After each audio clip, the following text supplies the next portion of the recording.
한 사람이면 충분했던 주님, 주 말씀에 순종하는 자,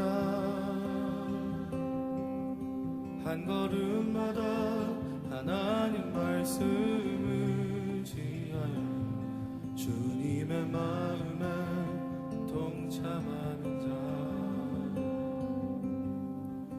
그 사람이 내가 되길 원해.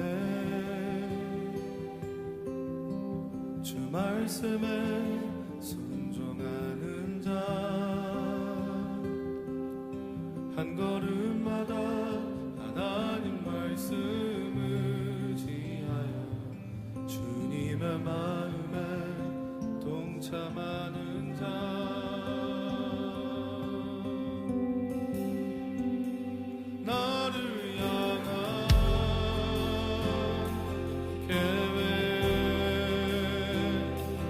to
한 사람이면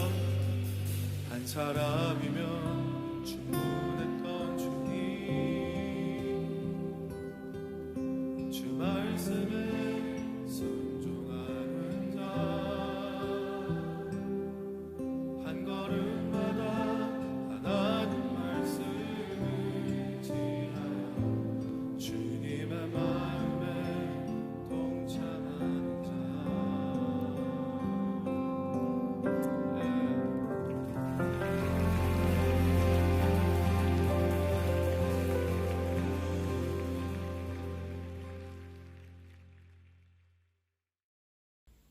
하나님, 이렇게 좋은 계절을 주셔서 감사합니다. 또 한 주일을 주시고 같이 모여서 보지 못하지만 이렇게 모니터 앞에 같이 모여 앉게 해주심도 감사합니다. 코로나 바이러스가 많은 것을 바꿔놓고 세상을 위협하고 있습니다. 저희가 돌아보면 당연한 것들을 감사하지 못했음을 고백합니다. 우리 친구들이 아침마다 졸린 눈을 비비면서 등교하던 그 학교를 저희가 감사하지 못했습니다. 다시 학교에 돌아갔을 때 공부할 수 있는 공간과 가르쳐 주시는 선생님, 함께할 수 있는 친구들을 귀하게 여길 수 있는 시간이 될 수 있도록 저희 친구들을 도와주세요. 어려운 시기에 돌아보면 집에 오랜 시간을 머물면서 가족들과 보낼 수 있게 해주셔서 감사합니다. 우리에게 마음과 몸이 외롭지 않도록 소중한 가족들을 주신 하나님, 아직 친구들이 어리고 다른 것들이 더 재미있어서 잘 모르지만 우리 친구들이 어머니, 아버지, 형, 누나, 동생들을 위하여 더 사랑으로 기도할 수 있도록 도와주세요. 특별히 여러 가지 고민이 많고 마음이 답답한 우리 고3들을 위하여 기도합니다. 사람이 애를 쓸므로 할 수 있는 것이 많지 않은, 아니 없는 시간을 보내면서 우리 친구들이 인생을 더 하나님께 맡겨드릴 수 있는 기회와 훈련의 시간으로 삼을 수 있도록 함께 도와주세요. 오늘 강동명 목사님을 통해 주실 귀한 말씀을 기대합니다. 말씀으로 허점투성이이고 부족한 죄인인 우리가 또 변화될 것을 기대합니다. 이 모든 말씀 우리를 만나고 싶어 하시는 우리 주 예수 그리스도 이름으로 기도했습니다. 아멘. 오늘 우리에게 주신 하나님의 말씀은 요한일서 4장 10절부터 12절까지의 말씀, 그리고 20절부터 21절까지의 말씀입니다. 사랑은 여기 있으니 우리가 하나님을 사랑한 것이 아니요 하나님이 우리를 사랑하사 우리 죄를 속하기 위하여 화목제물로 그 아들을 보내셨습니다. 사랑하는 자들아, 하나님이 이같이 우리를 사랑하셨은즉 우리도 서로 사랑하는 것이 마땅하도다. 어느 때나 하나님을 본 사람이 없으되 만일 우리가 서로 사랑하면 하나님이 우리 안에 거하시고 그의 사랑이 우리 안에 온전히 이루어지느니라. 누구든지 하나님을 사랑하노라 하고 그 형제를 미워하면 이는 거짓말하는 자니 보는 바 그 형제를 사랑하지 아니하는 자는 보지 못하는 바 하나님을 사랑할 수 없느니라. 우리가 이 계명을 주께 받았나니 하나님을 사랑하는 자는 또한 그 형제를 사랑할지니라. 자, 할렐루야. 여러분 한 주간 또 잘 지냈죠? 잘 지냈으리라 믿습니다. 자, 코로나19 사태가 지금 많이 줄어들었어요. 확진자도 많이 줄었고. 그런데 이번이 황금 연휴잖아요. 그렇죠? 6일 동안 황금 연휴인데 여러분들이 뭐 어디 놀러 가는 친구들도 있을 것이고 뭐 어떤 상황인지는 잘 모르겠지만 어쨌든 간절히 소망하는 것은 여러분들 건강했으면 좋겠다라는 것. 그리고 이렇게 점점 상황이 좋아지고 있으니까 우리가 속히 이 예배 자리에서 함께 찬양으로 채우고 말씀으로 채우고 기도로 채우는 그날의 하루속히 빨리 오기를 바랍니다. 오늘 이제 설교에 들어갈 텐데요. 오늘 계속해서 겸손이라는 주제를 가지고 함께 하나님의 말씀 나눠보려고 합니다. 목사님은 아들이 있고요, 딸이 있어요. 2016년 9월에 목사님 첫째 아들이 태어납니다. 그때 목사님은 이제 서울에서 사역을 하고 있었어요. 목사님 아들이 태어났을 때 그 산후조리원이 어디 있냐면 서울의 충무로라는 곳에 산후조리원이 있었어요. 그런데 이제 목사님이 사역을 담당했던 곳은 어디냐면 지금 경희대 앞에 회기동에 있는 한 교회에서 목사님은 사역을 하고 있었어요. 그러다 보니까 2주 동안 목사님의 그 이동 경로가 어떻게 됐냐면 목사님 집, 교회, 그리고 퇴근하면 산후조리원, 집, 교회, 산후조리원. 2주 동안 계속해서 이 경로로 왔다 갔다 했어요. 왜냐면은 물론 거의 대부분 그렇지는 않지만 첫째를 아들을 낳았던 그 산후조리원은 남편도 못 자게 했거든요. 그 정도로 철저한 곳이었어요. 그래서 그 3군데를 어쩔 수 없이 계속 2주 동안 매일매일 오갈 수밖에 없었던 그런 상황이 있었습니다. 물론 이제 복잡하고 힘들기도 하죠. 그럼에도 불구하고 목사님이 기쁘게 그 모든 것들을 감당했던 이유는 한 가지밖에 없어요. 사랑하는 아내가 거기 있고요. 그리고 누구보다 목사님을 닮은 아들이 그곳에 있기 때문이에요. 지금도 그래요. 우리 교회 성도님들도 그렇습니다. 이제 아들을 볼 때 무엇이라고 말을 하냐면, 저기 작은 강동명 목사님이 온다고, 저기 강동명 목사님이 온다고, 그 정도로 많이 닮았다라는 이야기겠죠. 여러분들, 부부는 닮아가는 것 같고요. 그리고 부모와 자식 역시 닮아가는 것 같고요. 그리고 자녀와 자녀들도 뭔가 다른 것처럼 보이겠지만 자세히 보면 닮아 있다는 것을 알 수 있습니다. 작년에 목사님 둘째 딸이 태어났어요. 2월에 태어났는데 이 친구는 물론 이제 목사님 딸이기 때문에 목사님 닮았겠죠. 그리고 목사님 아내도 닮았어요. 그런데 목사님이 소름 끼칠 정도로 웃었던 게 무엇이냐면, 느꼈던 게 무엇이냐면, 목사님도 닮았고 목사님 사모님도 닮았지만 그 누구보다 닮은 사람이 있다는 거예요. 누구냐면 오빠를 더 많이 닮았다는 거예요. 자, 이렇게 여러분들 가족은요 닮아 있어요.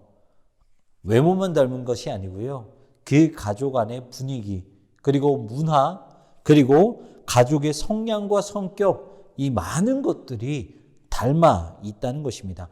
자, 오늘은요 이 겸손의 6번째 주제인 일상생활에 드러난 겸손에 대해서 저와 여러분의 하나님의 말씀을 함께 나눠보려고 합니다.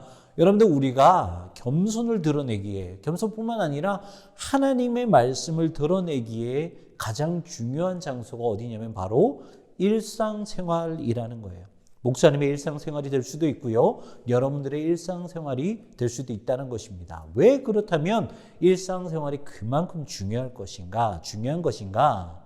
바로 우리가 하나님께 배운 그 말씀, 그 우리의 믿음, 그 우리의 신앙을 가장 잘 증거해 보일 수 있는 곳이 어디냐? 바로 우리의 일상생활이라는 거예요. 그래서 오늘 본문을 통해서 과연 우리는 일상생활에서 어떻게 하나님의 영광을 드러내고 어떻게 겸손해질 수 있는지 말씀을 통해 좀 한번 나눠보고자 합니다. 자, 오늘 본문은 요한일서예요. 요한서신이 여러 가지가 있지만 신약 성경의 마지막 뒷부분에 보면 요한일서, 2서, 3서, 그리고 요한계시록, 사도 요한이 기록했다고 그래서 요한서신이라고 합니다. 자, 요한일서를 기록한 이 사도 요한은 사랑의 사도라는 별명이 있어요. 그 별명답게 요한 1서에서도 하나님의 사랑, 하나님의 무궁무진한 사랑을 잘 기록을 하고 있는데, 그 중에서 특히 오늘 본문은 하나님의 사랑을 우리가 온전히 누리려면 어떻게 해야 하는가에 대해서 아주 짧은 내용이지만 정말 깊은 그 말씀을 우리에게 던져주고 계십니다. 자, 오늘 본문은요 3가지로 나눌 수 있어요. 첫 번째는 10절부터 12절까지의 말씀, 그리고 두 번째는 20절의 말씀, 그리고 세 번째는 마지막 21절의 말씀으로 나눌 수 있습니다. 첫 번째, 오늘 본문 4장 10절부터 12절까지의 말씀을 먼저 한번 나눠볼게요. 첫 번째 10절 앞부분의 말씀을 먼저 목사님이 읽어드리도록 하겠습니다. 사랑은 여기 있으니 우리가 하나님을 사랑한 것이 아니요 하나님이 우리를 사랑하사. 오늘 본문을 통해서 우리가 기억해야 될 것, 첫 번째는 무엇이냐면 바로 하나님이 우리를 사랑하셨다. 하나님은 사랑의 근원이신 하나님이시다라는 사실을 우리가 먼저 알아야 한다는 것입니다. 사랑은 정말 고귀한 것 같아요. 정말 소중한 선물인 것 같습니다. 우리가 연애할 때 사랑이라는 단어, 그리고 사랑하는 여인, 사랑하는 내 남자라는 그 단어만 들어도 뭔가 설레는 그 마음이 있죠. 그런데 참으로 그 고귀한 사랑이라는 것이 우리 죄인인 인간에게 넘어오면 그 사랑은 이기적인 사랑으로 변하고 그리고 제한적인 사랑으로 변하는 것 같아요. 처음에는 사랑해서 만났을지 모르겠지만 나의 이익에 맞지 않고 나의 유익에 도움이 되지 않으면 언제든지 쉽게 헤어지고 언제든지 쉽게 버릴 수 있는 그런 사랑, 아마 그런 사랑이 안타깝지만 우리 인간들의 사랑이 아닌가 한번 생각을 해봅니다. 하지만 하나님의 사랑은 어떤가요? 하나님의 사랑은 여러분들 절대로 변함없는 그러한 사랑, 그리고 우리에게 어떠한 것도 바라지 않는 값없이 계속해서 마구마구 부어주시는 그 사랑이 바로 하나님의 사랑이라는 거예요. 그리고 더 중요한 것은 하나님의 사랑은 변심한 사랑까지 끌어안는 사랑이 바로 우리 하나님의 사랑이라는 것입니다. 구약 성경을 보면 하나님의 사랑을 가장 잘 드러낸 하나님의 말씀 성경이 있어요. 어디냐면 잘 아는 것처럼 호세아서에 하나님의 사랑이 잘 드러나고 있죠. 호세아는 하나님의 명령에 따라 음녀인 우리 쉬운 말로 창녀죠. 창녀인 이 고멜이라는 여인을 아내로 맞아 들일 수밖에 없었습니다. 어찌되었든 간에 이 고멜과 호세아 사이에는 결혼을 하고 난 뒤에 3명의 자녀가 있었어요. 그런데 문제는 무엇이냐? 이 고멜이라는 여인, 이 고멜이라는 아내가 남편도 두었고 자녀를 두었음에도 불구하고 어머님에도 불구하고 다른 남자와 바람을 폈다는 거예요.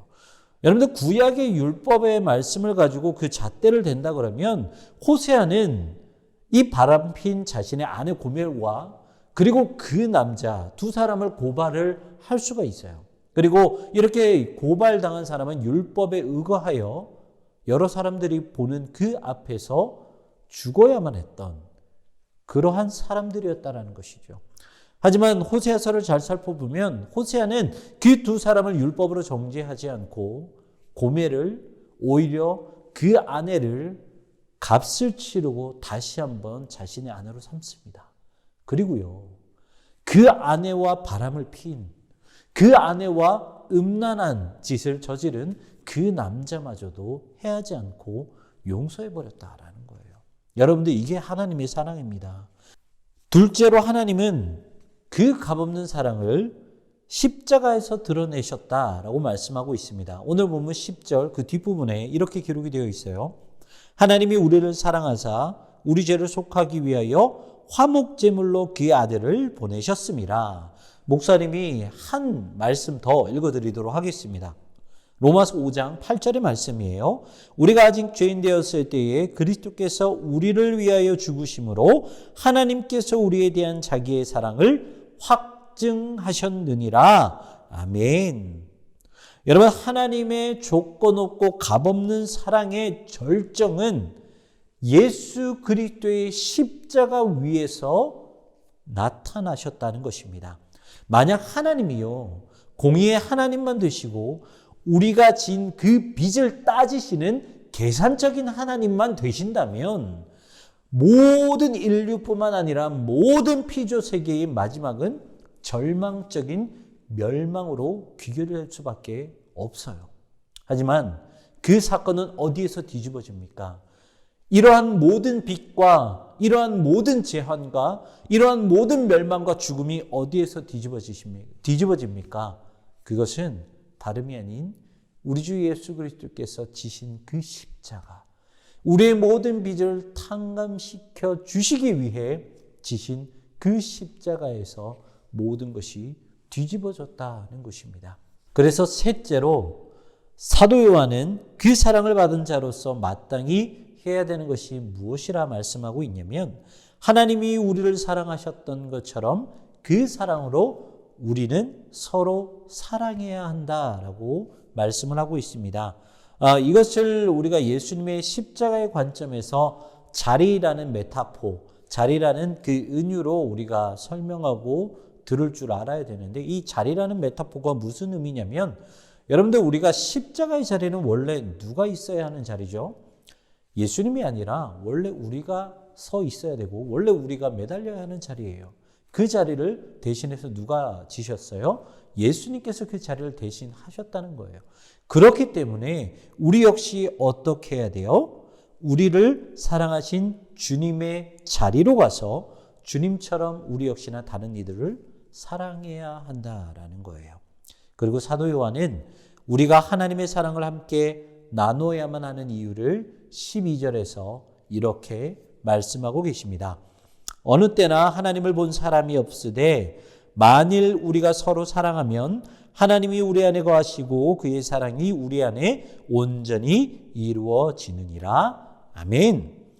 우리가 서로 사랑해야 하는 이유, 그 이유가 무엇이라고 12절에서 말씀하고 있냐면 우리가 서로 사랑해야지만이 하나님의 사랑이 우리 안에 온전히 임하실 수 있다는 거예요. 여기서 말씀하시는 온전하다라는 것을 원어 그대로 직역을 하면 성취하다, 완성되다라는 그런 말로 해석을 할 수 있습니다. 다시 말해 하나님의 사랑이 우리 안에서 완성되어지기 위해서는 어떻게 해야 된다고요? 우리가 서로 사랑할 줄 알아야 한다는 것입니다. 그렇다면 우리가 서로 사랑한다는 것이 무엇일까? 과연 하나님의 사랑을 온전하게 누리기 위해서, 하나님의 사랑을 완성시키기 위해서 우리가 서로 사랑하라고 말씀하고 계시는데 그 서로 사랑하는 것이 무엇을 의미할까? 그 말씀을 오늘 본문 20절에 이렇게 말씀하고 있습니다. 누구든지 하나님을 사랑하노라 하고 그 형제를 미워하면 이는 거짓말하는 자니 보는 바 그 형제를 사랑하지 아니하는 자는 보지 못하는 바 하나님을 사랑할 수 없느니라. 아멘. 오늘 본문에서는 우리가 서로 사랑하는 것은 다름 아닌 형제 자매를 사랑하는 것이다 라고 말씀하고 있어요. 그런데 여기서 우리가 좀 짚고 넘어가야 될 것이 있는 것 같아요. 무엇이냐면 지금까지 여러분하고 목사님하고 계속해서 설교 말씀 가운데 핵심 포인트가 무엇이냐면 하나님의 사랑이라고 말씀하고 있어요. 그렇죠? 그런데 우리가 지금까지 6주 동안 6번의 주제 동안 다루고 있는 주제가 뭐예요? 겸손이라는 주제예요. 그렇다면 이런 궁금증이 들 수 있죠. 하나님의 사랑과 도대체 이 겸손이 어떤 관계가 있길래 계속해서 이렇게 목사님이 설교를 하고 있을까? 그것을 어디에서 확인할 수 있냐면 바로 사랑장이라는 별명을 가지고 있는 고린도전서 13장을 가보면 압니다. 고린도전서 13장을 가보면 사도 바울이 사랑에 대해서 이렇게 정의를 내리고 있어요. 고린도전서 13장 4절과 5절의 말씀입니다. 사랑은 오래 참고 사랑은 온유하며 시기하지 아니하며 사랑은 자랑하지 아니하며 교만하지 아니하며 무례히 행하지 아니하며 자기의 유익을 구하지 아니하며 성내지 아니하며 악한 것을 생각하지 아니하며.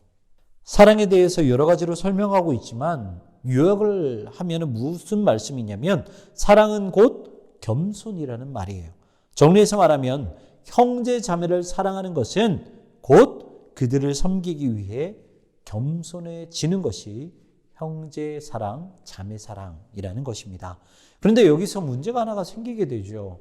무엇이냐면 우리가 우리보다 잘난 사람 그리고 우리보다 높은 사람 앞에서는 뭔가 어떻게 겸손해질 수는 있어요. 그렇죠? 그런데 우리보다 반대로 낮은 사람들이나 우리보다 못한 사람들 앞에서는 어떻게 겸손해질 수 있을까? 쉽지는 않은 문제인 것 같아요. 이런 문제에 앤드류 머레이는 이렇게 대답을 하고 있습니다. 하나님의 빛에 비추어 우리 자신이 아무것도 아니라는 것을 깨달으며 그리하여 우리 자신과 결별하고 우리 자신을 내던져서 하나님께서 만유가 되시도록 할 때 비로소 참된 겸손이 생겨나는 것이다. 진짜 정확하게 말씀해 주시는 것 같아요.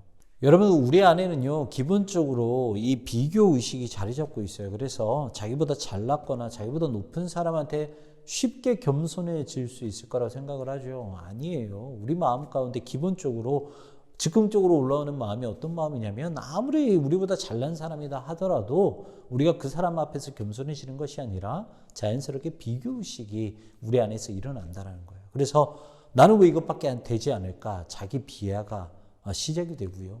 그리고 그 사람을 질투하게 되는 그런 모습을 갖춥니다. 그런데 이렇게 잘난 사람 앞에서도 이렇다면 자기보다 못난 사람 앞에서는 어떨까요? 당연히 무시하겠죠. 당연히 그 사람을 짓밟을 수밖에 없을 거예요. 이것이 우리의 모습입니다.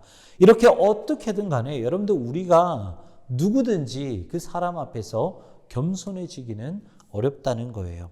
그렇기 때문에 이 모든 잘못에서 벗어나기 위해서는요. 그래서 형제 자매를 아무런 감정 없이 그들을 섬기고 사랑하기 위해서는 다른 것이 아니라 성령의 조명, 성령께서 우리를 비추시는 그 조명 아래에서 우리가 어떠한 존재였는지, 원래 우리가 어떤 존재였는지 철저하게 깨닫고 우리가 우리의 주인이 되는 것이 아니라 오히려 우리의 모든 것을 내려놓고 우리 주님 예수 그리스도께서 우리의 모든 것의 주인이 되셔야지만이 우리가 그때 비로소 겸손해질 수 있다는 것입니다.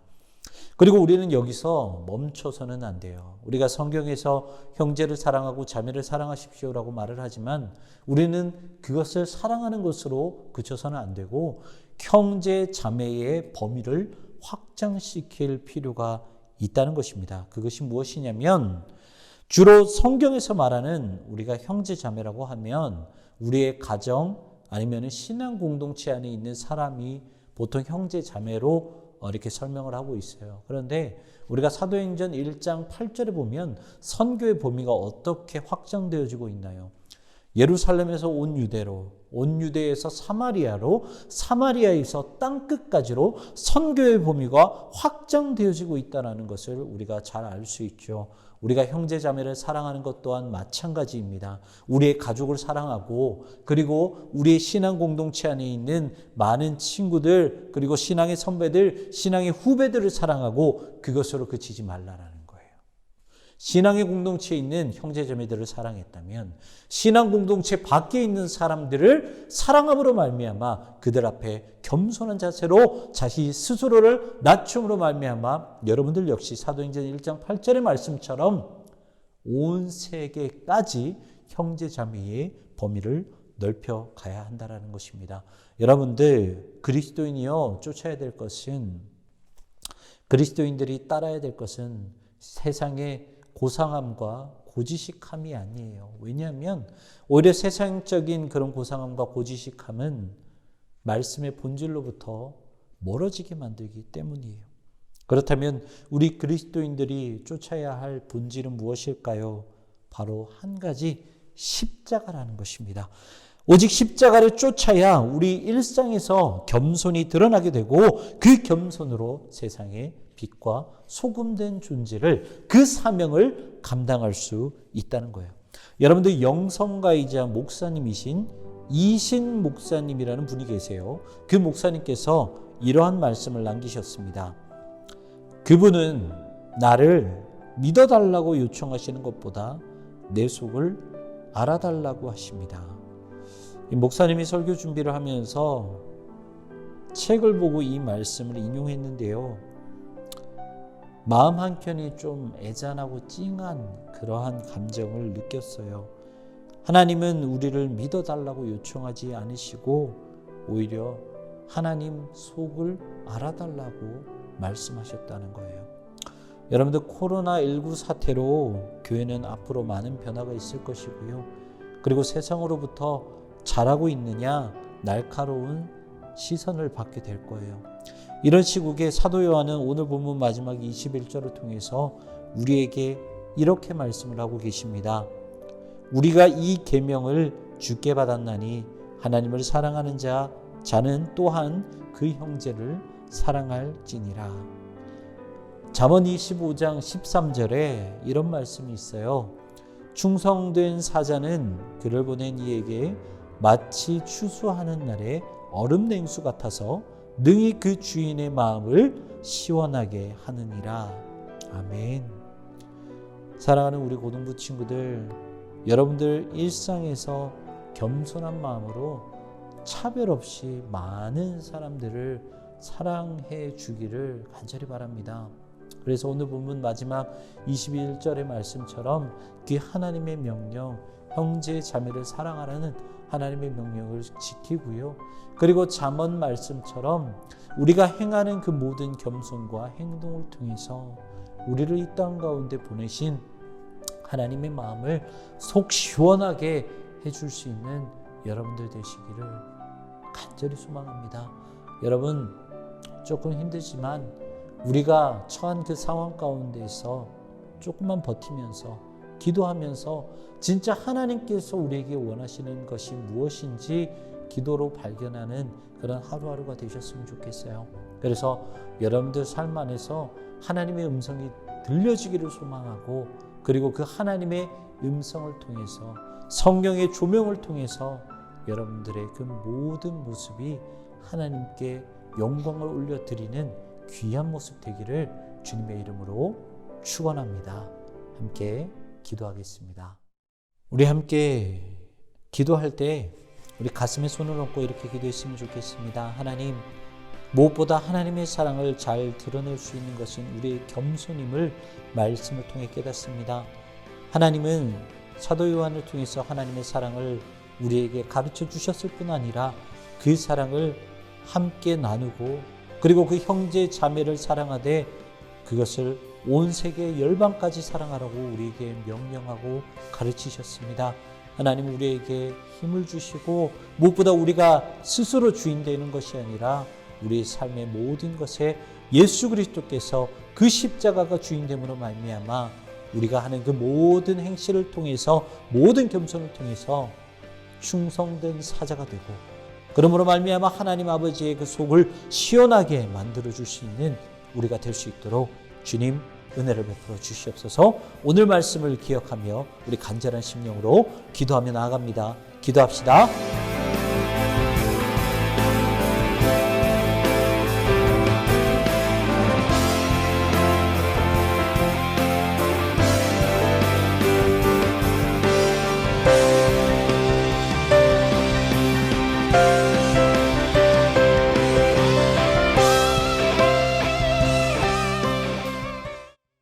우리 다시 한번 마지막으로 기도합니다.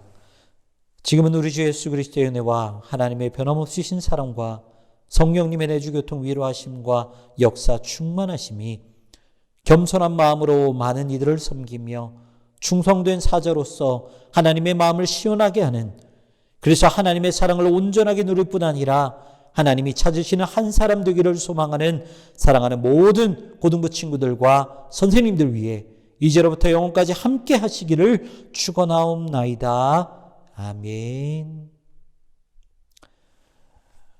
우리 사랑하는 고등부 친구들, 한 주 동안 말씀을 기억하면서 승리하는 한 주가 되시기를 주님의 이름으로 소망합니다. 다음 주에 뵙도록 하겠습니다.